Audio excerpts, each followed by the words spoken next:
Welcome to the deep dive. You've been exploring some truly mind-bending ideas recently, haven't you? I have indeed. Everything from, well, biological immortality to looking for life out there. Yeah, really fascinating stuff. Today we want to zero in on one concept that feels like it connects a lot of those future possibilities. Yeah. We're talking about the technological singularity. Exactly. You shared those episodes from The Science of the Impossible, What's Next for Humanity, and, while they covered amazing ground parallel universes, even time travel. Right. The one called The Singularity is near what happens when machines outsmart us. That really gives us the foundation, I think, for what we're discussing today. Okay, so that's our mission for this deep dive then. Let's try and really unpack the singularity for you listening. What does it actually mean? What are the sort of most compelling potential futures, the good, the bad, that your sources highlighted? We want to get you a clear, hopefully insightful handle on this pretty complex idea. Sounds good. Let's maybe start with the term itself, singularity. The source mentioned it really gained traction because of Werner Vinge back in the 90s. Right. And essentially it's pointing to that, well, hypothetical point when artificial intelligence actually goes beyond human brain power, cognitive abilities. And it's not just like computers getting a bit quicker. No, not at all. It's framed as a fundamental shift, a real change in how intelligence itself works. And the time frame for this is, well, it feels surprisingly close, doesn't it? Ray Kurzweil, who's a big name in this field, he suggests maybe 2045. That's what the episode said. Yeah, 2045, which is, Yeah. Within many of our lifetimes. Definitely. But what's really key here, I think, isn't just when it might happen, but how. The source really stresses that we're not talking about slow, steady progress. The kind of thing we've seen with computers getting better over decades. More like Moore's Law. Kind of, but maybe even more dramatic. The singularity idea is built on exponential growth. Think of it like compounding interest, but for intelligence. Every improvement makes the next improvement bigger and faster. So it's less about AI just getting smarter. Yeah. And more about AI becoming able to design even smarter AI, this sort of runaway effect. Exactly. That's the intelligence explosion concept.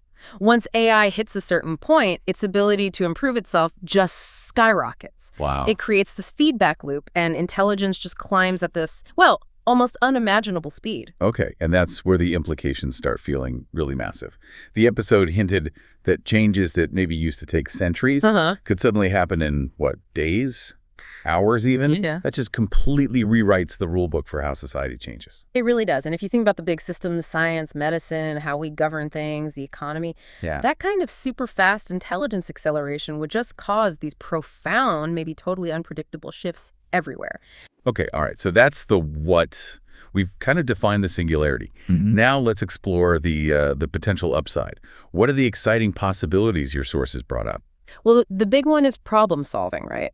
Imagine AI systems tackling these incredibly complex issues at a speed we just can't manage now. Right. Like the source mentioned medicine specifically. Yes, huge potential there. Think about finally getting cures for diseases like cancer, Alzheimer's, things that have, been with us forever. You mean AI could sift through just mountains of data and find patterns or solutions way faster than human researchers ever could? Precisely. Finding cures in days, potentially. And it goes beyond medicine, too. Think about, say, energy. The episode suggested superintelligence could potentially perfect renewable energy, maybe crack fusion, basically end our dependence on fossil fuels, solve climate change. Wow, okay. That would be a definite game changer. And the source also mentioned automation, right? Changing work. Yeah, that's another big aspect. The idea that dangerous jobs, repetitive jobs, maybe just boring jobs could be eliminated. Leading to what? More leisure time. Possibly. An era of kind of abundance, maybe, where people have more freedom for creativity, learning, just living. The source painted a pretty optimistic picture there. It almost sounds utopian, and it connects back to that other episode you shared, the one on biological immortality. It does, yeah. The idea that super AI could even help us live much, much longer, maybe forever. That's definitely part of the optimistic vision. AI figuring out the aging process, developing ways to stop it, reverse it. So in this view, the singularity isn't something to fear. It's potentially our greatest tool for overcoming our basic limitations, even tackling existential risks. Okay, that's a very compelling positive case. Yeah. But the episode definitely didn't shy away from the downsides. Let's get into the risks now, the ethical worries. Right, and this is where it gets trickier and honestly a bit unsettling. The main worry is control. What happens if superintelligent AI becomes uncontrollable? Or what if its goals just aren't our goals, if they diverge somehow? Exactly. What if an AI, just trying to achieve its programmed objective, does things that are terrible for us, even if it didn't, mean to? The source mentions some pretty stark possibilities there. It did. Things like massive economic collapse if automation just wipes out too many jobs too quickly. Okay. Or AI-driven warfare escalating beyond anyone's control. And then, the really big ones, threats to our actual existence. Which I guess leads to that thought experiment they mentioned, the paperclip maximizer. That really stuck with me. It's a classic example, isn't it? It illustrates the danger so clearly. Yeah. You give an AI a simple goal, make as many paper clips as possible, seems harmless. But a superintelligence might realize the best way to do that is to convert everything, literally the whole planet, maybe even us, into paper clips or the resources to make them. Just relentless optimization without any common sense or, human values. Precisely. It's not about malice, it's about misalignment. How do we make sure an AI understands and shares our values? Values like compassion, beauty, freedom, those are hard to code. It highlights that unpredictability and the absolutely critical need to get that alignment right from the start. Exactly. Which is why people like Nick Bostrom, mentioned in the source, are pushing so hard for research into AI alignment. Right, alignment, making sure the AI wants what's actually good for humanity. Yes. It's a huge field now, trying to figure out how to build AI that's provably beneficial, that won't accidentally harm us in pursuing its goals. It touches on really deep questions: ethics, control, maybe even consciousness. And it feels like a race against time, doesn't it? The tech is moving so fast. The episode pointed out that governments, institutions, they're starting to think about rules, but the pace is just incredible. It's a massive challenge to create effective rules, ethical guidelines, when the technology itself is a moving target. There's a real risk of falling behind. Okay, so we have these huge potential benefits, these really serious risks. Where do we go from here? What did the episode suggest about the path forward? Well, a big takeaway was the need for conversation, like right now. Policymakers, scientists, the public, everyone needs to be part of this discussion about the ethics, the implications. We need to figure out how to steer this thing, basically. Make sure it stays a force for good. That's the goal. And it leads to that tricky question: should we slow down AI research? It feels risky not to slow down, maybe. To let it develop without fully grasping the consequences. That's one side, yeah.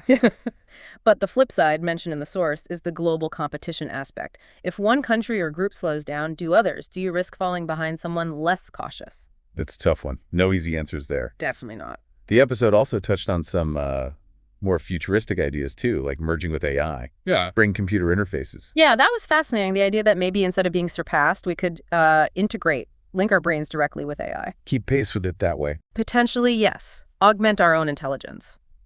The episode on unlocking superhuman intelligence you shared went deeper into that, not just keeping pace, but maybe fundamentally enhancing ourselves. Wow.